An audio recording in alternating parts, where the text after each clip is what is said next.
Well, we're back for more. We're going to try and take this to the next level. Use to our advantage all the technology and methodology available in JavaScript to make this a little bit easier in case there's more or less images than the first time around. So let's look at starting over again. We're going to, of course, at the beginning, I'm going to add a little debug code just to make sure everything started. So I'll say console.log. Inside there, I will say start successfully. So we're going to start in the same way. In fact, we're going to do in a window.onload. It should be pretty familiar by now. And we'll do an init all.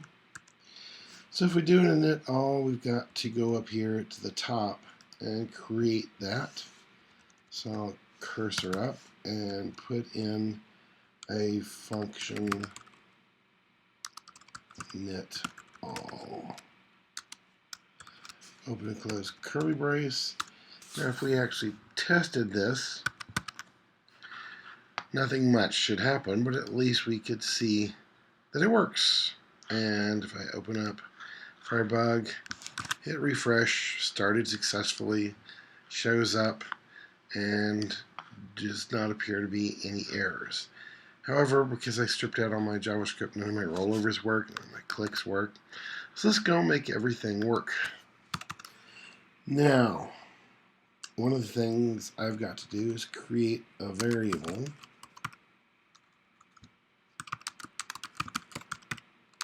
to hold my image. And so I'll just create a variable called my image. Because we're going to cycle through all of these. We're going to loop through all the images in the document and do our magic on each one as it loops. So let's loop through all the images in the document. And to do that, we'll use for loop. We'll say for a condition and our curly braces. And the condition for loop has three things. We've got to start somewhere, so we'll say variable I equals 0, semicolon. We've got to go and set a limit on this, so we'll say I, because we just created I, so we say I is less than document dot images dot length. I is less than the number of images in the document. Then we'll say semicolon, we'll say I++, which increments I by 1 every time it goes through the loop. So let's go in here and put into my image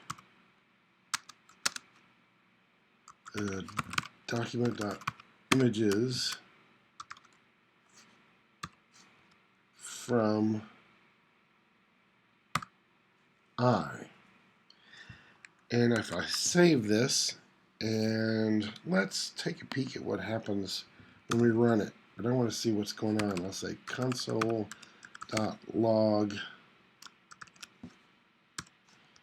and let's put my image in there. See what happens. Let's preview it, and wow, every time it went through, it put the image I out here in console.log. Very interesting. All the attributes are there. Everything seems to be working well. We've got Lucky, we've got Hash, and we've got Riley. If we had 2 images or 200 images, it would just cycle through them and process them. And to process these, we're going to do three things. We're going to assign an on mouse out so that when your cursor leaves an image, it goes back to grayscale or black and white. We are going to assign an on mouse over so that when your cursor goes over an image, it changes from black and white to color. And we're going to assign an on click so that when you click on an image, it goes out and loads a page associated with that image. It should load a new page. This shows, in our case, the details for our adopted pets. So we've got to go in as it processes through and change a few things and assign a few things. There are two pieces of this that are strange and will cause you to think about how this all works. It's pretty straightforward except for those two things. So let's start out with something that should seem familiar. We'll take my image and we are going to create a property that is a new image. Now this seems strange, except that a property can be anything. And we are putting a new image, we're assigning a new image to a property of the first image. The reason to do that is so that we can set the sources on each one to different things. So we want to take my image.outImage .source. So we're taking the out image, that new image we just created, and making that source equal to the current source of my image. That'll come in handy when we change it to the colored version. We're going to need to change it back to this grayscale or black and white version. So we're going to set the out image equal to that starting phase, that starting point. So think about it, and if you want to step through the code, put in some console.log statements and see what's happening. But we have on line 13, we've assigned an image as a property, a new image as a property to my image. And then we're going to take the source of out image, this new one, and tell it to be exactly the same as the current source. And that's going to, like I said, be handy when you mouse over it, change it to the color one. When you mouse out, which is what we're working on now, it will change it back to the grayscale or the black and white one. Oh, so that is not bad. Let's do something that will, the last thing we have to do on the mouse out is going to seem a little strange. The book introduces it. We're going to take my image on mouse out. So we're assigning an event. We're assigning a function to this event. So we're taking my image dot mouse out, this event that's happening on this image, and we're going to say, do this function on whenever this event happens.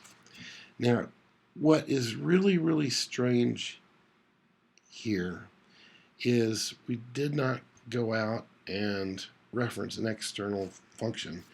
We just created a function on the fly. This kind of creating function on the fly is called an anonymous function, and really because it doesn't have a name.